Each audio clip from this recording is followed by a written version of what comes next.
Olá pessoal, muito boa tarde. Eu aqui dou continuidade ao tema relativo ao crime do porte de drogas para uso próprio. Então esse é o vídeo parte 2 desse tema. Crime este que está tipificado no artigo 28 da Lei de Drogas, né, a Lei 11.343 de 2006. Sempre lembro a todos que, junto com o vídeo, eu posto uma sinopse por escrito daquilo que eu falo aqui. E essa sinopse ela pode ser acessada através do link que se encontra logo abaixo na parte descritiva do vídeo. Nessa segunda parte, então, eu começo falando sobre a questão da reincidência. Os efeitos dela, a impactação da reincidência no que tange ao crime de porte de drogas para uso pessoal. Nós podemos observar, né, pela leitura dos parágrafos 3º e 4º do artigo 28, que no caso deste crime, a reincidência ela é uma qualificadora. Por quê? Porque especificamente as penas de prestação de serviços à comunidade e a outra de medida educativa, né, de inserção em programa ou curso educativo, dos incisos 2 e 3 do caput do artigo, elas têm uma duração, segundo o parágrafo 3º, máxima de 5 meses. Mas, segundo o parágrafo 4º, se o agente for reincidente, a duração máxima passa para 10 meses. Então, neste caso, né, como existe um aumento da aplicabilidade máxima quando o sujeito é reincidente, de 5 para 10 meses, estamos falando de uma qualificadora. Por quê? Porque há uma alteração, uma verdadeira alteração na pena cominada entre aquilo que nós podemos tratar como uma forma simples do delito para o sujeito primário e aí sim uma forma qualificada para o sujeito reincidente. Particularmente, aí é um entendimento mais nosso aqui, né? Entendemos que a qualificadora da reincidência de que trata este artigo 28, aquela menção contida no parágrafo 4º, ela se trata de reincidência específica no próprio artigo 28. Para qualificar, então, o delito e permitir que a pena cominada máxima de prestação de serviços à comunidade, isso, claro, não vale para a advertência, porque a advertência é uma simples chamada de atenção, uma conversa que o juiz tem com o condenado. Mas, em relação às penas de prestação de serviços à comunidade e a pena de medida educativa sobre os efeitos nocivos da droga, através de programa ou de curso, neste caso, então, a duração máxima passa para 10 meses, como eu disse, o que significa dizer, então, que é uma qualificadora. E para qualificar, o nosso entendimento é que precisa ser, de fato, uma reincidência específica no próprio 28. O sujeito que foi, num primeiro momento, condenado pela prática do artigo 28 e depois do trânsito em julgado dessa condenação, pratica novamente o crime do artigo 28. Então, nesta segunda hipótese, ele é reincidente específico no crime de porte de drogas para uso próprio, para uso pessoal. E neste caso, então, é que ele poderia ter a pena máxima, não mais de 5, mas de 10 meses, conforme determina o parágrafo 4º do mesmo artigo. E se tratar de reincidência genérica, né, aquelas que envolvem condenações anteriores, mas por outros crimes que não o do próprio artigo 28. Neste caso, pelo menos é o nosso entendimento, essa reincidência genérica continua sendo a agravante lá do artigo 61, inciso 1 do Código Penal. Então, ela não terá a reincidência genérica se a condenação anterior for por outros crimes que não o do próprio 28, essa reincidência genérica, em nosso entendimento, ela não gera a qualificação do próprio 28, apenas a específica. A genérica continua sendo agravante do artigo 61, inciso 1, com impactação, então, na segunda fase da dosimetria. Uma questão bastante importante, contida lá no parágrafo 2º, diz respeito à quantidade da droga ou outras questões e à tipificação do delito. E aqui nós temos uma diretriz extremamente significativa para que se defina exatamente qual era a destinação da droga portada por alguém. Se aquela pessoa portava a droga para seu consumo pessoal ou se há algum indicativo, alguma perspectiva de que essa droga era portada, mas para repassar a terceiros, de maneira onerosa ou ainda que gratuitamente. Então, o que se deve levar em consideração para se procurar estabelecer essa definição quanto à destinação da droga? Para o próprio consumo ou para fins de tráfico, enfim. O parágrafo 2º do 28, ele determina exatamente que para determinar se a droga ela se destinava a consumo pessoal, o juiz deve observar o quê? Primeiro, a natureza da substância apreendida. Verificar se é algo, que em circunstâncias normais seria utilizável para uso pessoal, para uso pessoal. A natureza pode envolver um tipo de droga, por exemplo, muito esquisita e que se sabe que aquela pessoa ela é alérgica àquela substância. E aí, se ela é alérgica e não pode consumir e estava portando a substância, o indicativo, provavelmente, pela natureza da substância, é que ela se destinaria a ser repassada a outra pessoa, configurando o tráfico. É só um exemplo, né? A natureza da substância é um conceito bastante vago e que a gente tem que procurar interpretar dentro do próprio fato concreto. Uma outra variável contida no artigo 28, parágrafo 2º, para analisar a destinação da droga, refere-se à quantidade de substância apreendida.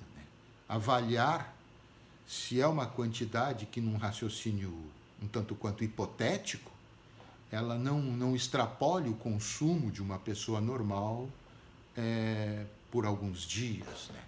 Isso não significa necessariamente, porque também tem outras variáveis que têm que ser compulsadas, mas a tendência, pelo menos, é que uma quantidade menor de drogas possa ter uma destinação pessoal e que, a partir de um determinado volume, já tenha uma destinação voltada para terceiros. Isso não significa que esse raciocínio seja absoluto, porque, às vezes, uma pequena quantidade de drogas pode ser para ser repassada a terceiro, e uma quantidade um pouco maior, uma quantidade fora de um padrão normal, às vezes para uma pessoa altamente dependente, com grande consumo, aquilo pode eventualmente representar de fato uma destinação para uso pessoal.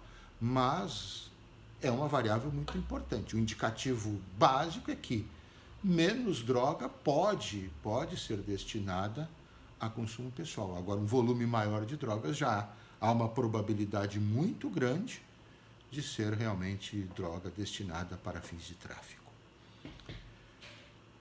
Uma outra questão importante é que analisar, o parágrafo 2º determina que se analise o local em que se desenvolveu a ação, quer dizer, o tipo de ambiente, se já, por exemplo, já se tem informações, um conhecimento prévio de que aquele local é um ponto de consumo ou de tráfico de drogas, se é comum, em outras circunstâncias, o comércio de drogas naquele tipo de ambiente, etc. Então, são variáveis que o juiz tem que analisar não isoladamente, mas no somatório, para tentar formar o seu convencimento. As condições também em que se desenvolveu a ação, tipo de acondicionamento da droga, como é que ela está embalada. Normalmente, quando existe uma embalagem já separada em determinadas porções, em determinadas frações, já é uma forma de preparação para o comércio, porque facilita a entrega pelo comprador usuário. Então, é um exemplo.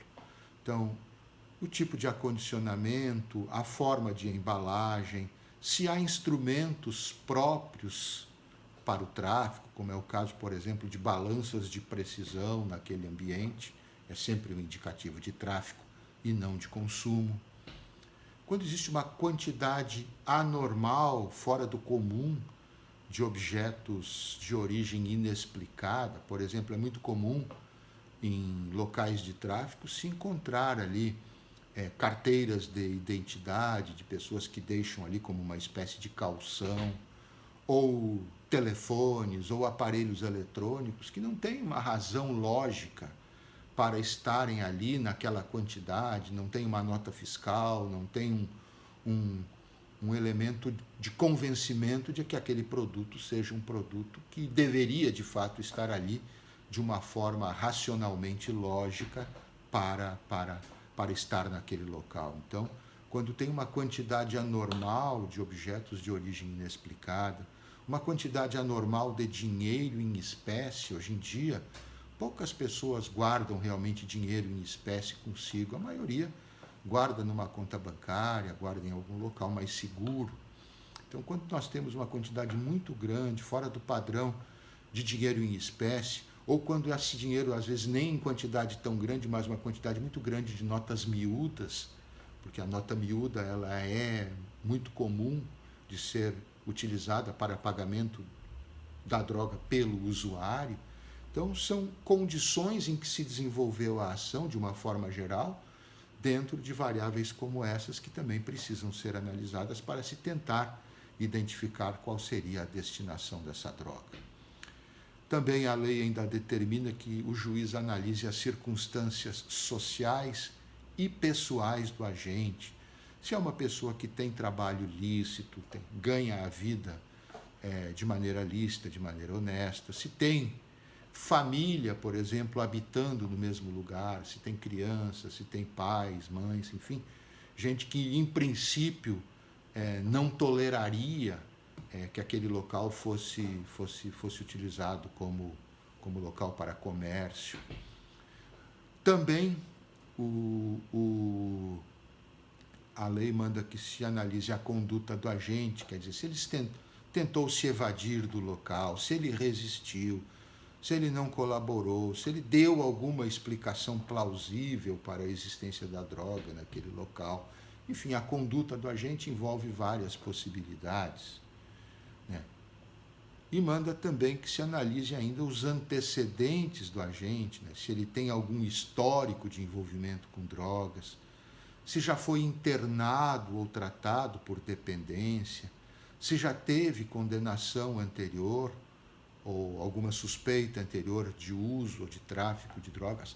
Todos esses elementos conjuntamente, o importante é que se diga isso em relação ao parágrafo 2º, todos esses elementos eles devem ser analisados em conjunto. Não é um isoladamente ou outro isoladamente pelo juiz.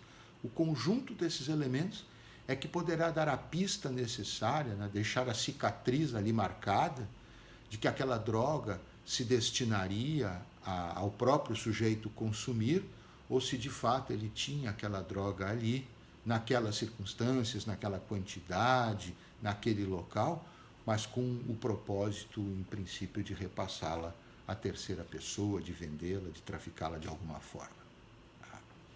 Então, a partir de todas essas variáveis, conjuntamente, como eu disse, é que a gente vai ter alguma condição de concluir se a droga destinava-se a consumo pessoal ou ao tráfico, porque tudo, claro, se pauta aí dentro de um raciocínio lógico que se possa implementar em relação à forma como estas variáveis se apresentam. Uma outra questão importante ainda sobre o crime de porte de drogas para uso pessoal está lá no parágrafo 6º do artigo 28, que diz respeito a eventual descumprimento injustificado pelo condenado da pena aplicada. Nós vimos que a pena pode ser de advertência, pode ser de prestação de serviços à comunidade ou de medida educativa, mediante a inserção em programa ou em curso educativo sobre os efeitos da droga, né? Então, se o agente, então, por exemplo, se recusa a comparecer a uma audiência para ser advertido, se ele deixa de comparecer à entidade para a qual ele deva prestar os serviços comunitários, ou se ele não comparece ao programa ou ao curso em que deva ser implementada a medida educativa, então, o que pode ser feito em relação a esse condenado pelo porte para uso pessoal que se negue, enfim, ao cumprimento de qualquer das penas aplicadas com base no caput do artigo? Podem ser, primeiramente, ser adotadas medidas constritivas dos incisos 1 e 2 do parágrafo 6º. E elas precisam ser aplicadas de forma sucessiva. Então, a primeira medida constritiva, a primeira providência que o juiz adota em caso de descumprimento, é a admoestação verbal, quer dizer, uma conversa, entre aspas, com o condenado para que ele se conscientize sobre a necessidade de cumprir a sua pena. Dizendo para ele, mostrando para ele que aquilo é uma condenação, que aquilo é uma pena e que, como tal, deve ser ela cumprida. Então, a admoestação verbal ela tem esse sentido de esclarecimento de que aquilo realmente, apesar, às vezes, de as pessoas no inconsciente acharem que aquilo não é pena, que aquilo é uma pena prevista em lei e que ela decorre de uma condenação e que, portanto, deve ser cumprida. A admoestação verbal ela tem esse sentido. E se ainda assim ele continuar se negando, descumprir, não cumprir a pena que foi condenado, aí o juiz pode, então, convertê-la numa multa, que é uma multa que tem caráter constritivo. O inciso 2, ele traz ali a previsão de multa, mas é uma multa constritiva que tem por objetivo compeli-lo, né, obrigá-lo a cumprir a pena que foi condenado. Não é uma multa substitutiva, não é uma multa cominatória, ela é uma multa que tem natureza de constrição. Tanto que, se ele cumprir a pena, uma vez aplicada a multa, se ele cumprir a pena, a multa ela deixa de ser cobrada, ela não pode mais ser cobrada justamente porque a sua natureza era uma natureza jurídica de constrição, quer dizer, uma medida para obrigar ao cumprimento de outra. Observações, né? O propósito das medidas constritivas é fazer com que o agente cumpra realmente a pena aplicada, né? E as medidas constritivas, elas devem, como eu disse, serem adotadas sucessivamente. Ou seja, primeiro se tenta a admoestação verbal e somente se ela não der resultado é que se aplica a multa. E assim mesmo, se o agente, depois de aplicada a multa, cumprir a pena, a multa fica prejudicada. Uma questão específica muito importante, discutida, tanto na doutrina quanto na própria jurisprudência, diz respeito ao seguinte questionamento. A partir da Lei 11.343, especialmente, né, do seu artigo 28, o uso de drogas continua sendo crime no Brasil?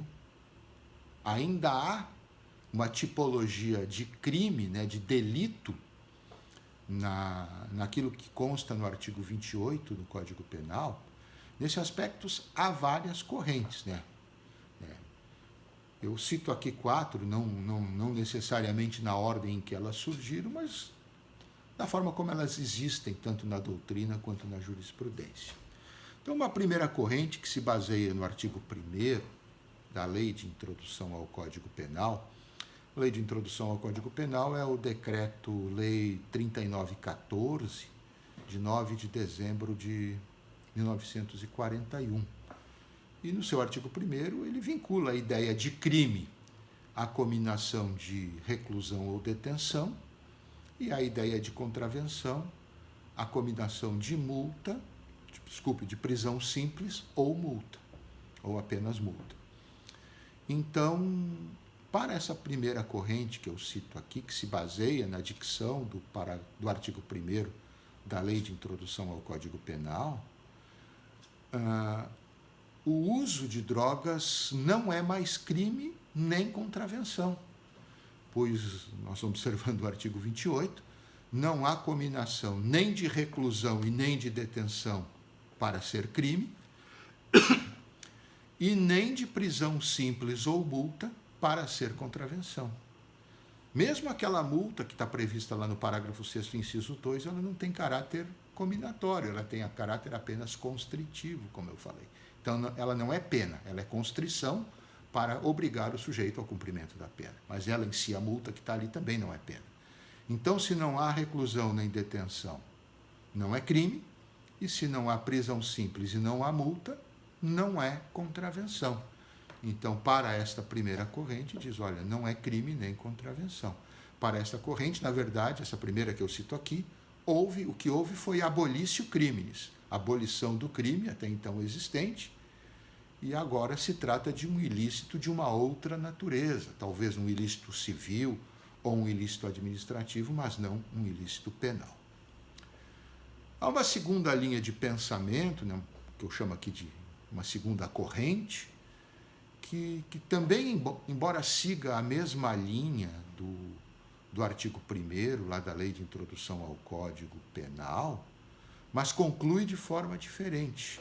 Ela diz que não é crime nem contravenção, porque não há reclusão nem detenção para ser crime, e não há prisão simples ou só multa para ser contravenção, mas ela não diz que houve a abolição, a abolício criminis. O que ela diz é que se trata de um ilícito penal sui generis. Usa essa expressão. Ilícito penal sui generis no sentido de um ilícito penal incomum, fora do padrão, fora do normal. Um exemplo, né, de autor que segue essa linha é o saudoso professor Luiz Flávio Gomes, que trabalhava exatamente dentro dessa vertente.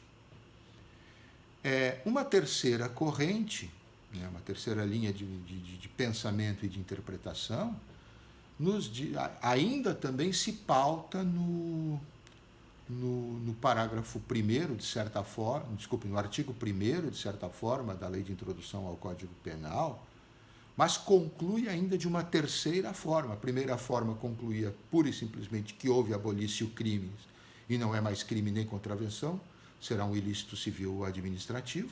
A segunda diz que não é crime nem contravenção, mas é um ilícito penal sui generis, um ilícito penal diferente, que tem natureza de ilícito penal, embora não seja crime ou contravenção.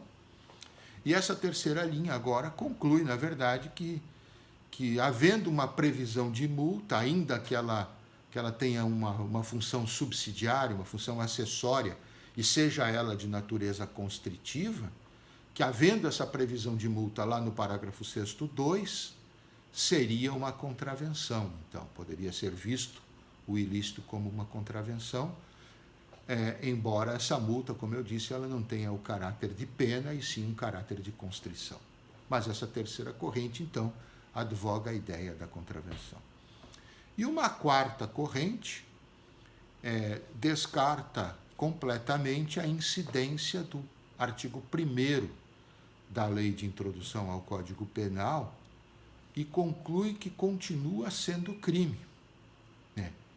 Apenas um crime que tem outras espécies de pena, que tem penas específicas, penas de espécies diferentes daquelas elencadas lá no artigo 1º da Lei de Introdução ao Código Penal.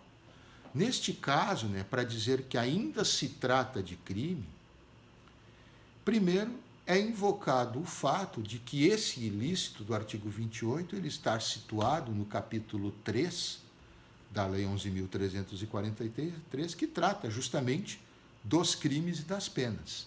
Então, se há uma tipologia incerta dentro de um capítulo cujo nome é dos crimes e das penas, este ilícito é um crime.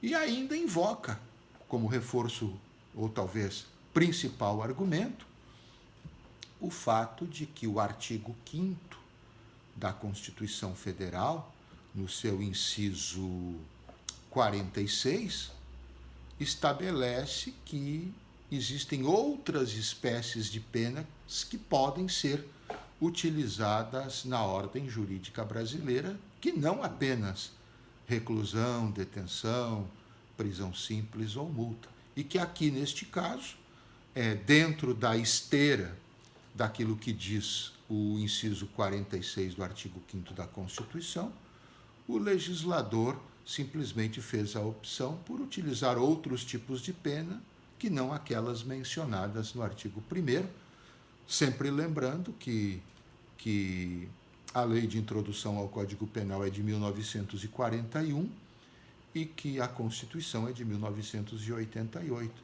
Então, que essa questão tem que ser interpretada à luz da Constituição, da ordem constitucional vigente, e que seria perfeitamente, ou que é perfeitamente possível, então, entendê-lo como crime, seguindo o parâmetro constitucional do inciso 46 do artigo 5º, e, além disso, também, pelo menos como reforço de argumento, a questão topológica de estar este ilícito situado no capítulo que trata, dentro da lei de drogas, dentro do capítulo que trata dos crimes e das penas.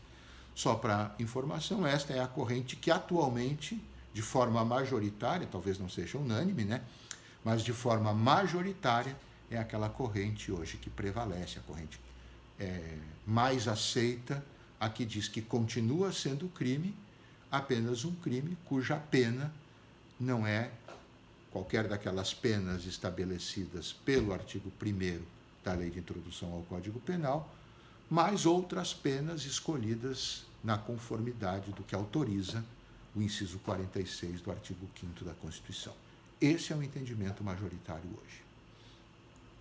Por fim, a ação penal ela é pública incondicionada, mas sempre lembrando que cabe a possibilidade de transação penal dentro das condições, ou quando preenchidas as condições e requisitos estabelecidos pelo artigo 76 da Lei 9.099 de 95, que é conhecida como Lei dos Juizados Especiais. Certo, meus amigos? Então, estas são as principais observações, as principais anotações que eu tinha, tanto na parte 1 quanto agora aqui na parte 2, sobre o crime de porte de drogas para uso próprio ou para uso pessoal, como queiram. Um abraço a todos e até o nosso próximo vídeo.